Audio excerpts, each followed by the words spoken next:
Hello, today I'm going to be water bath canning. So this is a great opportunity for you to learn if you have never tried water bath canning or canning in general, because you don't really need to have any special equipment as long as you have big pots and then good proper canning jars, lids, and things like that. So I just wanted to hop on and show you what I do because we have tomatoes from the garden still. We have our lovely, my husband did a wonderful job. We had just a little garden, and then we got some produce from his grandpa, and then we actually just purchased a lot of tomatoes and canned all those from a farm. So if you don't grow your own produce, or you don't have a lot of space like we do, or you just didn't have any luck, then go to your local farmers markets and things like that and just buy in bulk, and then you can preserve and enjoy all winter. I know it seems daunting and a lot of work. It is, but once you get the hang of it and you do it, you're going to be so thankful that your shelves are full of nutritious meals, or things to make your meals throughout the winter. You know, you come home from a long day of work and you just grab, you know, the tomatoes and, you know, your potatoes, your canned meat, so you don't have to thaw anything, and just make you a lovely soup. So these are our jalapenos, and then my husband grew a variety of hot bell pepper, so they're spicy. And then, of course, you know, he loves the habanero, so these are very extremely hot. And he did some cayenne, which they didn't turn red. I think red is when they're really spicy. And then our little bell peppers. So I thought this would be a good opportunity to get some more canning done of things that are coming through from the garden a little bit still.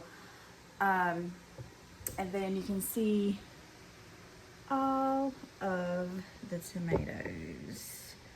But anyway, didn't mean to make you dizzy there. But just real quick, wanted to share. So first, I'm going to show you how I get the skins off of the tomatoes. A lot of people do it different. Some people, like my mother-in-law, she puts her tomatoes in a sink with a stopper and pour a bunch of boiling hot water in there and let them sit, and then peel them that way.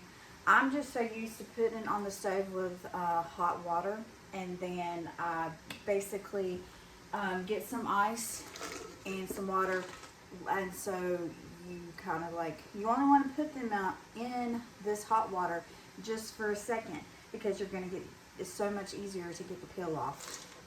And so I'm going to get some cold water, and I'll show you how to, or show you what I do. Salsa is like super easy, and I love it. Too, and water bath canning, it kind of preserves like the crispiness. So water bath canning, you can't do like proteins. That's one thing. You need to have a pressure canner if you want to do like any type of protein meats.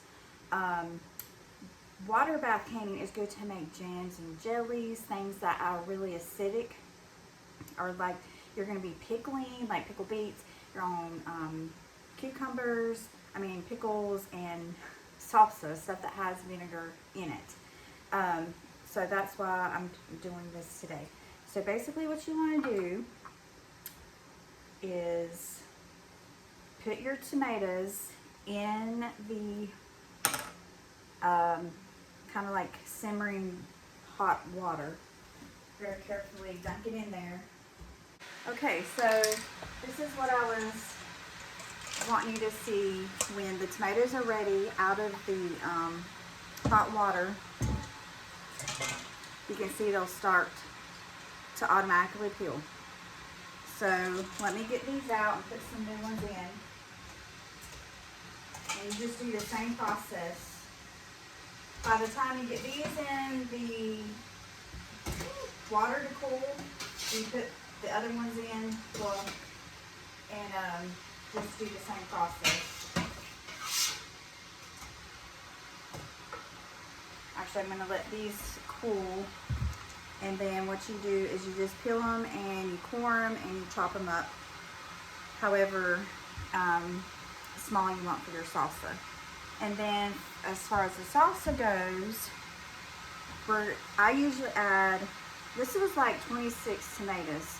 So I'm estimating, I don't know how many pint jars, but I think I'm gonna do 4 jalapenos, and then of course onion.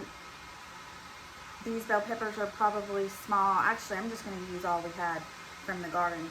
So I think there's about 6 of these, and I'm gonna do 1 big onion, and then we have basil from the garden that we freeze dried, and I'm gonna have to show you, do a whole video on just that. Smells amazing. Look how beautiful.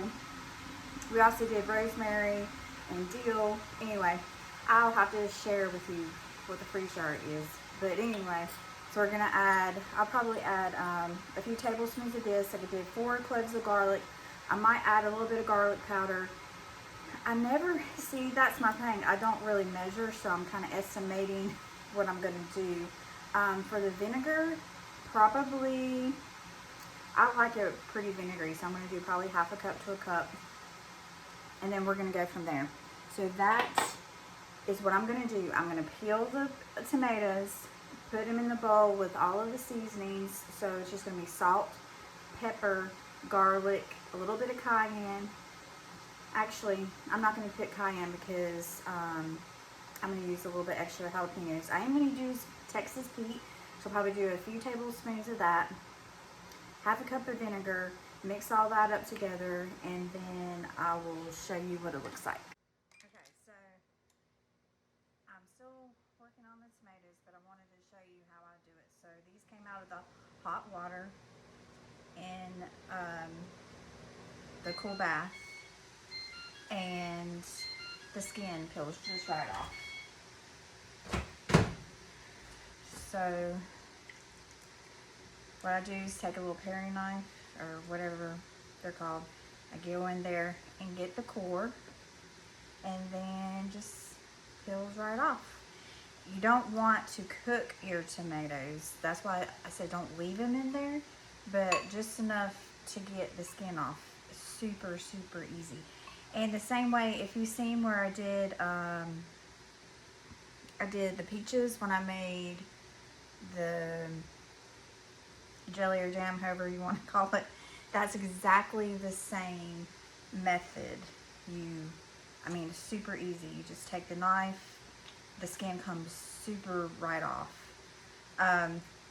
So I still got a few tomatoes that I need to do, and then prep my veggies, and then I'm going to measure while I make it, so you can kind of know the recipe if you want to try this. And it is so delicious. When I make it, I normally leave at least 1 pint out in the refrigerator because it's so crazy good. But we'll see you in a minute. Okay, we're going to finish up the salsa. So I have all of the tomatoes. There were a few that were kind of bad, so I'd say this is at least 24 tomatoes.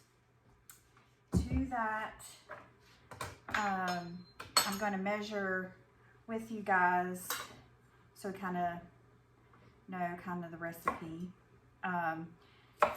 The bell peppers were, I'm pretty sure they were about 8, but they're kind of tiny since they were from our own garden.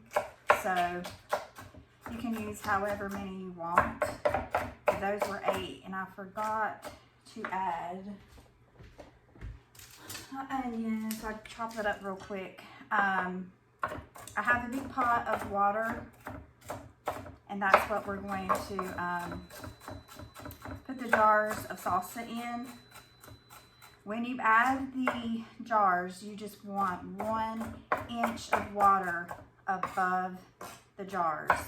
And then once you get that up to a boil, then you will set your timer, put a lid on, or I guess you don't technically have to, but I usually do. I just put the canning jar on, not tight. Don't put it on, but just kind of leave it on, and then you can start your timer for 15 minutes. And then once the 15 minutes is up, then you're gonna, you know, of course, take it off of the heat and let the jars kind of hang in there for a few minutes till it kind of cools down just a smidge. And then you're going to take them out, put them on your counter with, lay a towel out, and then put the jars on top, and do not touch them. Just leave them alone. I usually just go ahead and clean my jars off the day after, and then I label it and put the date on. You know, I've eaten canned goods well over 5 years old, what I can personally. I know that if you get like a ball canning recipe book, which is really good because it gives you lots of ideas. They usually say about 18 months, but if the seal is intact, we don't worry too much about that. But you do want to rotate your items on the shelf, just like everything else. And then you can enjoy it for a long time. And that's why I love to make all these fun recipes. And once you get the hang of this, don't feel like you can't do this because you've never done it before. You know, I was raised and I've, you know, done this a lot with my mom and some other ladies. And to me, I love being in the kitchen. I love cooking. And there's nothing more satisfying to me than cooking and providing for my family in that way. Because that's how I show my love. So if I cooked for you personally, or I take you something over that we canned, homegrown, canned, that is showing all of our love right there. And there's just so much you can do at home to preserve all the hard work. And like I said, if you do not have the space to go out and buy in bulk at your farmer's market or local farms, they'll be happy to give you and sell you all of their stuff they already have. And my eyes are watering. I saw this thing where you put a bottle of peppermint or thieves open and you don't tear up as much. I totally need to try that. And I have onions going everywhere. I'm a fast chopper, try to just hurry up and get these bad boys done because I do not particularly like chopping onions. But it's homemade, so whatever, just throw it in. Okay, so I have about 8 bell peppers, 4 jalapenos, and my eyes are still. Whew. And then you gotta be careful with the jalapenos. That another cool thing that I do is after you get done, you can dip your hand in some olive oil like this and then wash them real quick. That helps to get all that the spice off of your hand. Because let me tell you, once you forget to wash your hands after chopping jalapenos, you won't forget ever again. So, alright, so we have all that done. Now we're going to add, okay, seems like a lot, but I'm going to do a tablespoon of pink Himalayan salt. This is all the salt we pretty much ever use. And I know there's salt for canning, but let me tell you, I never grew up using that special salt. And heck, in the back in the day, they probably didn't even have it. So, whatever. It's not bothered us. I'm going to add a little bit more garlic just because I like it. So, another tablespoon. Even though I did add 4 fresh cloves. We are Texas Pete in this house. I love Texas Pete. but use whatever hot sauce that you like. So, so I'll probably just add 6. Like I said, I never really measure much. And then I'm gonna go ahead and just add a cup of vinegar. And I believe, oh, I can't forget the herbs. So I like a mixture of parsley, cilantro, basil, but our garden quit growing the parsley, and we didn't grow cilantro, which we definitely need to do that next year. But use what you got on hand. I do have some parsley flakes, so I might add them. I'm gonna add like 2 heaping tablespoons of our fresh basil. And then I'm just gonna turn this on because I forgot. Okay. So I'm just gonna stir all this up. If you don't have a funnel, this thing's amazing. Also, this little contraction thing, I love this because it helps you from not getting burnt. It helps you to put the jars in and out of the hot water. So I'm sure if you go down the canning aisle at Walmart or even Amazon, you'll find those things. Ball actually say you don't have to boil the lids anymore, which kind of was weird to me because I was just so used to doing it, and I was still doing it, and then I was like, well, that's one less step for me to do, then heck, I'm not going to do it. But I do put them through the dishwasher when I do the jars, so to me it's kind of like you're still kind of sanitizing them. And it's like my mouth is already watering. There's nothing like fresh salsa, and that's it. That's my basic recipe. Like, that's all I've ever pretty much done. I don't add any sugar. A lot of people do. I'm more of a salt and vinegar girl. All right, gotta taste it.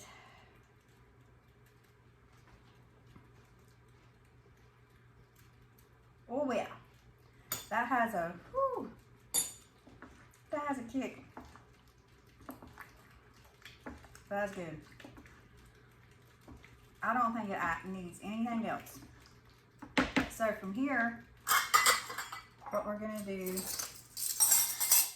as I would tell Hunter, that's gonna put some hair on your chest. Ooh, that is spicy.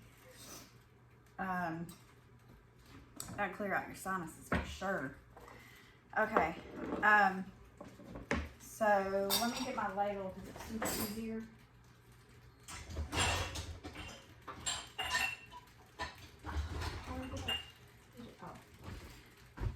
So if you ever tried making your own salsa, let me know your recipes, and definitely let me know if you try this. Oh, also I like to try to get as much of the mixture per jar, and then I go back and put most of the liquid in because I like every jar to be pretty full. Actually, I got that too full. So what you want to do is make sure that you leave, I need an apron because I'm about to get my shirt all nasty. Okay. This is my rule of thumb. I always fill to this line right here at the bottom.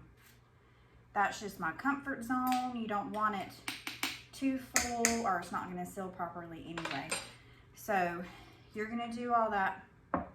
If I have 6 jars. If I have any left over, I'm just going to put it in a quart jar and put it in the fridge. Like I said, I always like to save some, and it will last up to 2 weeks in the refrigerator, and it don't last that long, especially during the weekends when we're watching movies and stuff, and I love to snack. Okay, at this point, there's enough juice in this one, but you just want to make sure that all the air bubbles are out.